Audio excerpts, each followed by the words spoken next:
ఎడారిలో సెలయేరులు. మార్చ్ 10వ తేదీ. కోత విస్తారమే గాని పనివారు కొద్దిగా ఉన్నారు. మత్తయి సువార్త 9వ అధ్యాయము 37వ వచనం. బ్రిటిష్ సామ్రాజ్యంలో విషాద ఛాయలు అలుముకున్నాయి. తన ముద్దు బిడ్డ ప్రాణాలు కోల్పోయాడు.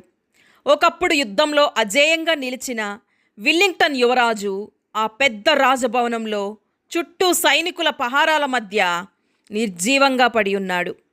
తమ నాయకుడిని, రాజనీతిజ్ఞుని కడసారి చూపు కోసం, నివాళులు అర్పించడం కోసం బ్రిటిష్ సామ్రాజ్యంలో భాగమైన ప్రతి రాజ్యం నుంచి ఉన్నతాధికారులు చేరుకుంటున్నారు. మిలిటరీకి చెందిన సువిశాల సైనిక పటాలాలలోని ప్రతి విభాగం నుంచి వచ్చిన ప్రతినిధుల కోసం మందిరంలో ఏర్పాట్లు చేశారు. ప్రతి దేశానికి చెందిన అధికార ధ్వజాన్ని ఎత్తిపట్టిన సైనిక పటాలం తమ మహానాయకునికి నివాళులు అర్పించారు. సువార్త ఆదేశాలలో అతి గొప్పదైన ఆదేశం అత్యావశ్యకతతో మారుమోగుతుంది. ఇది తన గొప్ప రాజ్యంలోనికి ప్రతి జనములో నుండి, ప్రతి గోత్రము నుండి ప్రజలను చేర్చాలన్న మన రక్షకుని అత్యున్నత కోరికే. ప్రభు గలియలో ఆ ఎత్తైన కొండ మీద ఆరోహణమైపోవడానికి ముందుగా అక్కడ నిలిచి తన మనస్సులో రగిలే ఆ కోరికను ఎంతో స్పష్టంగా వ్యక్తపరిచాడు. కాబట్టి మీరు వెళ్ళి వాటినన్నిటినీ గైకొనవలనని వారికి బోధించుడి అని ప్రభు పలికిన ఈ గంభీరమైన మాటలు శతాబ్దాలుగా క్రైస్తవ ఆలోచన విధానాన్ని ప్రభావితం చేస్తున్నది. నల్లజాతి బానిసల ఆక్రందన దేవుని సింహాసనం వద్దకు చేరింది. చీకటి ఖండమైన ఆఫ్రికా చేతులు చాచి సహాయం కోసం అర్థిస్తోంది. దేవుడు విన్నాడు. కానీ సహాయం కోసం వారి ఆక్రందనకు జవాబివ్వాలంటే ఆయనకు ఒక మానవ స్వరం కావాలి. సాటిలేని దైవ ప్రేమ సందేశానికి సంబంధించిన మధుర గాథను మోసుకెళ్లడానికి దేవదూతలు పనికిరారు.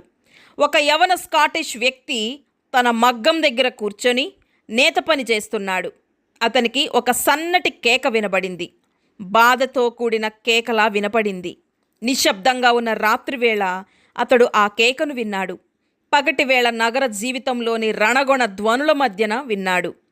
ఆఫ్రికా అడవుల్లో పాతిపెట్టబడ్డానికి గాను తన ఇంటిని, స్నేహితులను విడిచి వెళ్ళాలా? ఈ ప్రశ్నకు జవాబు ఏమిటో ప్రపంచమంతటికీ తెలుసు. డేవిడ్ లివింగ్స్టన్ ఆఫ్రికా గడ్డ మీద తనను తాను అర్పించుకున్నాడు. తన జీవితం వల్ల వచ్చిన పంటను ఆఫ్రికా జాతి జనులలో ఆయన సారూప్యంలోనికి మార్చబడ్డ అనేక మందిలో చూడవచ్చు.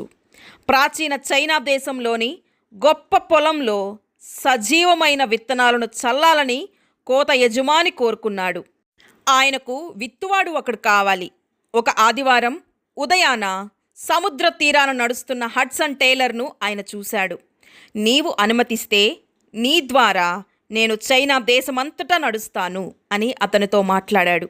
ఆ రోజుల్లో ఒక దినాన గోధుమ గింజ భూమిలో పడి చనిపోయింది. దాని ఫలితం వేలాదిగా పుట్టుకొచ్చిన సజీవ విత్తనాలు. మనకు మరీ కష్టంగా ఉన్న సంగతులు, మనకంటే మరీ బలవంతులైన శత్రువులు, మనలో విజయ గీతికను పుట్టించేది బహుశా అలాంటి వారేనేమో. దేవుడి మాటలను దీవించునుగాక. ఆమెన్.